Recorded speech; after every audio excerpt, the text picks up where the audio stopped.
Hello, friends. This is Dave Hurwitz, executive editor at ClassicsToday.com, here with the 5 greatest Vaughan Williams conductors. I'm really happy that we can do the 5 greatest Vaughan Williams conductors because he's really a great composer, a wonderful composer who deserves international acclaim and attention and all those things, and he very seldom gets it. I think. God knows he's been recorded enough. He has. But in terms of actual performance, and when you talk to people, at least in this country, who know music and perform, they all love him. I mean, he's very, very popular among listeners thanks to those recordings. But he doesn't get played all that frequently. And I find that kind of depressing. And I'm entirely willing to point the finger at the English musical establishment for that. People will say, oh, God, there goes Hurwitz again. He hates the English thing. I mean, it's no. I don't hate anything English. I do dislike the English musical establishment because I think it does its music a terrible injustice. I think it's just as bad as the American musical establishment's even worse. Don't get me started there. People will always say, oh, well, you just hate it because you're American. Oh, you have no idea about my scorn for the American musical establishment. But the English musical establishment ghettoizes their composers, treats them as proprietary, objects. And in order to protect the performing arts military industrial complex, prevents them, I think, actively prevents them from being performed as frequently as they ought to be outside of England. They want to keep a monopoly. And I've just seen that over the decades. It may be changing. Excuse me. It may be changing a little bit now. I'm not sure. But I can say, without a doubt, just as with Elgar, any conductor who loves Elgar and wants to perform and record Elgar has to go to England to do it. Because they knew, with the one exception of David Zinman's Elgar Enigma variations, possibly on Telarc, that they were going to get trashed in the English press, which matters a lot, or mattered a lot. Again, things are a little different now. But historically speaking, if you didn't go pay homage over there, if you were a non-English conductor, you had to make records with an English orchestra. If you were an English conductor, of course, you would always make records with an English orchestra. And that was the only way you could do Elgar and Vaughan Williams and Walton and a lot of those other composers, and at least until very recently. And it's a wonderful thing that these composers are, getting out of that ghetto mentality. If that's what's happening, I just hope it is. And one of the examples of that is the fact that we have a group of very fine Vaughan Williams conductors, 2 of whom are not English, one of whom is sort of English by adoption, but that's okay. And, maybe that will continue. I'm hoping it will continue. I really am. I mean, there have been other cycles by totally non-English, forces. For example, the one on Naxos. But, Keys Buckles is not on my list. So there you go. You could put him on yours if you think he deserves to be there. And we can take it from there. The other thing is that Vaughan Williams' music is it's so user-friendly. Even when he's nasty and gnarly, like in the 4th Symphony. I mean, he really is a listener-friendly kind of composer, but so personal, so characterful, so much of his own style. He has all the markings of what a great composer has. It's music with great specificity in terms of time and place and style and aesthetics, but it's also wholly personal. You could tell his music in a second. And, he was Frank Sinatra's favorite composer. And where did that come from? Sinatra was from Hoboken. But Vaughan Williams was his favorite composer. And Sinatra knew his classical music. He was always listening to classical music when he wasn't doing his own thing. And he even conducted, remember that great Alec Wilder CD? So if Frank Sinatra could think Vaughan Williams was his favorite composer, what's stopping the rest of the world? That's the question. So, who are the 5 greatest Vaughan Williams conductors? Well, let's see. Of course, Adrien Boult. Gotta do Adrien Boult. Adrien Boult, for historical reasons and aesthetic reasons, Boult was a conductor of extraordinary naturalness, lack of ego, but he let the music speak, and he did it very, very persuasively over 2 Vaughan Williams cycles. He's more exciting in his earlier one on Decca, but the sound is a lot less compelling than in his stereo remakes. He was quite friendly with the composer. The authority of these performances is never in doubt. There are others who are more exciting in certain spots, but there's some things he does just so beautifully. His Eighth is glorious. The London Symphony is amazing. The Sea Symphony is thrilling. His Pastoral Symphony. He's a really fine Vaughan Williams conductor. His Antarctica. Come on. Who are we kidding? So that goes back down here. I have piles of Vaughan Williams cycles surrounding me everywhere. Then, of course, we have André Previn, who was not English, but it might as well have been, and in many respects, both in his, affection for the British repertoire, and his expertise in performing the British repertoire, as well as his tendency to sort of fade away into a certain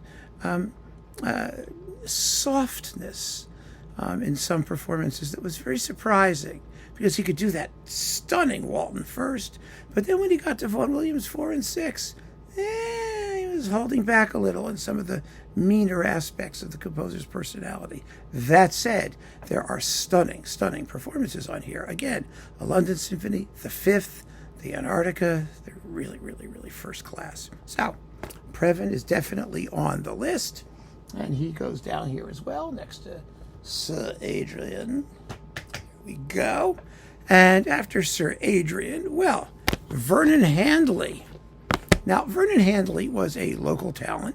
He had very little cachet outside of the UK. He specialized in English repertoire. He was sort of a young Adrien Bolt. Some would say, oh, no, he's his own person. He's like, no, he wasn't. He was sort of a young Adrien Bolt. That is, he had some of the dash and fire back in him that Bolt in his old age, substituted for mellowness and authority. But Handley was exciting. And his Vaughan Williams cycle, actually in this big box, replaced the Bolt cycle. And that was a big deal because, Bolt was like the guy, right? And then Handley came along and he did a fabulous job.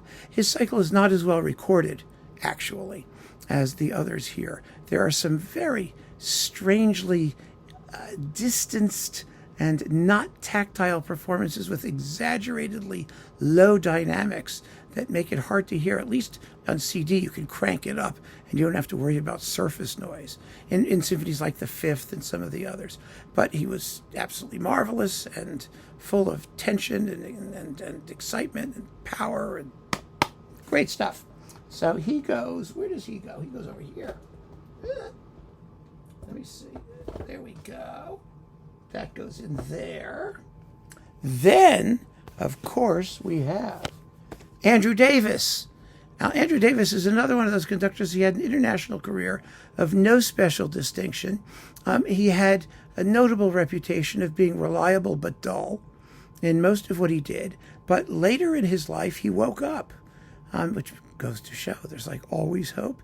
He did a gorgeous series of English music discs with the BBC Symphony on Teldec. They were magnificently recorded. His Vaughan Williams cycle is the crown jewel of those efforts. It has beautiful performances of really just about all the symphonies, including Job. He's not as hard-hitting in 4 and 6 as I prefer, but he's very, very good. And just about everything here is pretty terrific. It really is. It's first rate. And like I said, the sonics are wonderful. And so, yeah. And the BBC Music Magazine loved it. Oh, big surprise. They should have recused themselves. It's just unethical. But yeah, this is on Teldec, and it's very fine. And last but not least, we got to put this one away. That one goes here. Oh, no, it doesn't. That goes over there. Leonard Slatkin. Yay. Here's a typical case. These were made with the Philharmonia. They are some of the best Vaughan Williams performances you'll ever hear. They are absolutely stunning. especially 4 and 6 and 8 and the Antarctica. And oh my gosh, they're just brilliant. And they get very little attention. Why? I would surmise because Slatkin isn't one of the tribe. He's not a Boult, Preven, Handley, Davis thing. But this is as great a Vaughan Williams cycle as any. In my view, personally, it's the best of the bunch. It doesn't put a foot wrong anywhere. I used to think the London Symphony was a little bit slack in the first movement. Not slack, a little bit rushed. It's very exciting. But I like the heavier, sort of beefier approach of Boult and people like that, and Preven also. But this has grown on me. And the others are just so good that why am I complaining? The sonics are wonderful. The organ pedals in the Antarctica will blow your speakers up. It's just phenomenal. Brilliant performances. Absolutely wonderful and delightful. So that is definitely something that belongs in the pantheon of great Vaughan Williams performances. And hopefully other conductors will pick up Vaughan Williams and make something, make him their own. They should. I mean, he has his issues. Yes, most of his symphonies end quietly, except for like 4 and 8. Well, that's a problem. Like, how do you program him? Up to a degree. I mean, it's a problem. But there's lots of wonderful short works. I mean, Previn's Wasps Overture. Wow! I used to play that for my friends, and they would go, "Oh my God, what is that? It's fabulous." Of course it is. I mean, the Tallis Fantasia and all that stuff. So, yeah, I've limited myself to conductors who've done cycles. I think that it probably, if we do that, then we're going to leave out a lot of conductors who've made some very fine Vaughan Williams recordings. So I leave them to you. But if you're going to do conductors who didn't record cycles, do me a favor, designate which recordings that you think are the great ones, just very quickly, because I think it helps. And because some of them did performances that aren't so great. I mean, that's also possible too.